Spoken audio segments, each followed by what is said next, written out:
You don't have to be an avid gamer to know about Xbox and PlayStation's legendary rivalry. Before the entry of Microsoft's Xbox in 2001, PlayStation had been dominating the console market since the mid-90s, with the original PlayStation having sold over a staggering 100 million units. With the entry of Xbox in the market, PlayStation had finally gotten some competition, and both parties have been releasing amazing gaming consoles for the last 2 decades, giving gamers a hard time to decide between the two. Now it's almost time to make yet another puzzling decision, as the PS5 and the Xbox Series X are soon to be released. To make things worse, they both have the same price tag and are also being released almost at the same time. Both consoles will also be having slightly cheaper versions, namely the PS5 Digital Edition and the Xbox Series S. Techfluencer delivers a complete buying guide for tech enthusiasts. Here, we try our best to make you pick the best PC components, laptops, and other tech gadgets with brief technical information, pros and cons, ratings, and recommendations.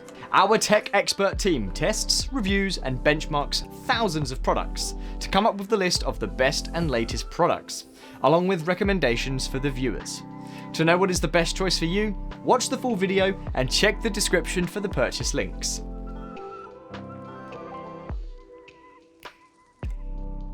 In terms of design, Microsoft has taken a conservative approach, as the Xbox Series X resembles a vertical tower adorned in a sleek black chassis.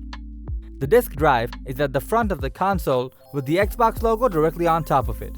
The whole thing looks pleasantly geometrical, and you will also be able to position it horizontally in case your entertainment center doesn't have a vertical space. PS5, on the other hand, is quite the opposite. It boasts a futuristic design which looks like a rounded black rectangle surrounded by 2 white fins that converge in a downward triangular pattern. The standard PS5 will be bulkier than the PS5 Digital because it has an optical disk drive. Also, the console can stand either horizontally or vertically. In terms of CPU, there doesn't seem to be too much of a difference.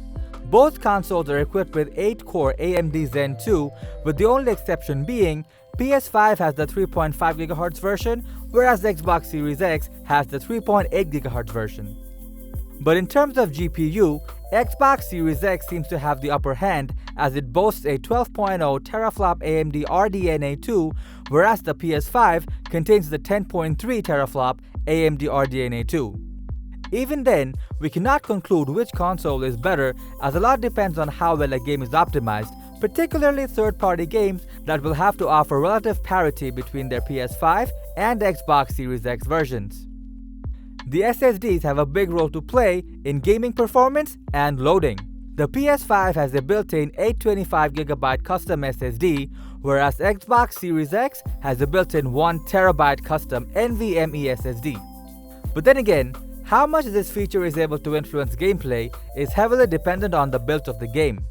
For the moment, it is safe to say that both systems are quite powerful, and the Xbox Series X has a potential edge, especially when it comes to rendering graphics.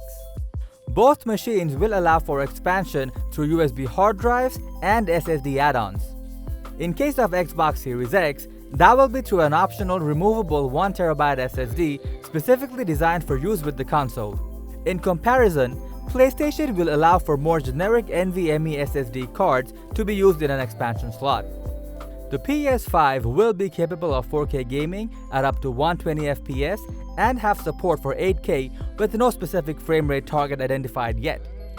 Support for ray tracing is another big addition for the PS5, as this will both deliver considerably more realistic lighting in games as well as some of the 3D audio effects that Sony has boasted about.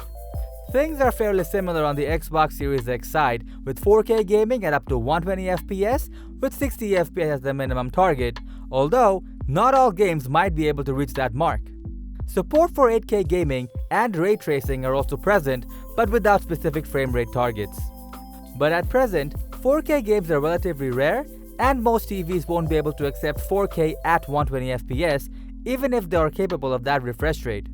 You will need to get a TV that can specifically handle it. Generally, this will mean that one that has HDMI 2.1 will not be necessarily able to handle 120Hz. So does this mean that you need a new TV to run these new consoles? Not really. If your current TV can connect a PS4 or Xbox One to it, it will work fine with the next-gen consoles. If your current TV has HDR, it will play HDR games on that new consoles too. Both the companies are sticking with the basic controller design of the previous generation consoles, and most of the updates seem to be internal. The most notable addition to the Xbox Series X controller is the prominent share button in the center of the controller to send contents to friends, much like Sony introduced with PS4's DualShock 4. Less visible changes are the updated hybrid D-pad and improved latency to eliminate the delay between a button press and action on the screen. The new controller is slightly smaller than the Xbox One controller and will be backward compatible with the older consoles. PlayStation's iconic button and sticks layout remains the same, but the form factor of the DualSense embraces the shape of the Xbox controller with a more smooth and rounded design. Both feel great in the hand, and the PS5 DualSense especially stands out as a beautiful looking controller with its white plating. The internal changes with the controller providing dramatically improved haptic feedback capable of depicting, for example, the change in the feel of the road in a racing game, and the triggers will offer variable resistance based on the activity being performed in-game. Microsoft has promised that all games that run on Xbox One will also run on the Xbox Series X.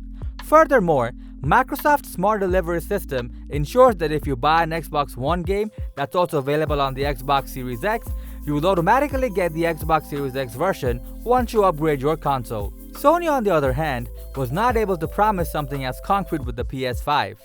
Games that were optimized for the PS4 Pro will still have their enhancements in place. But because the software is sort of a catch-all application, not every title is guaranteed to work equally well. Even then, there are plenty of games that will be available for gamers to enjoy on the PS5.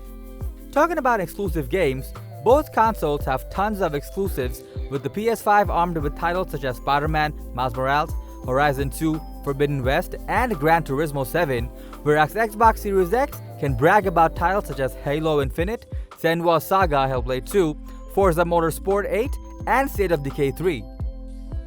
The similarities between the two consoles are striking, but they are both fairly unique in their own right. Even though Xbox Series X seems to have slightly more powerful specs than the PS5, it is hard to say which one is better because eventually it comes down to how game developers are able to create their games and capitalize the powerful specs of these equally amazing consoles.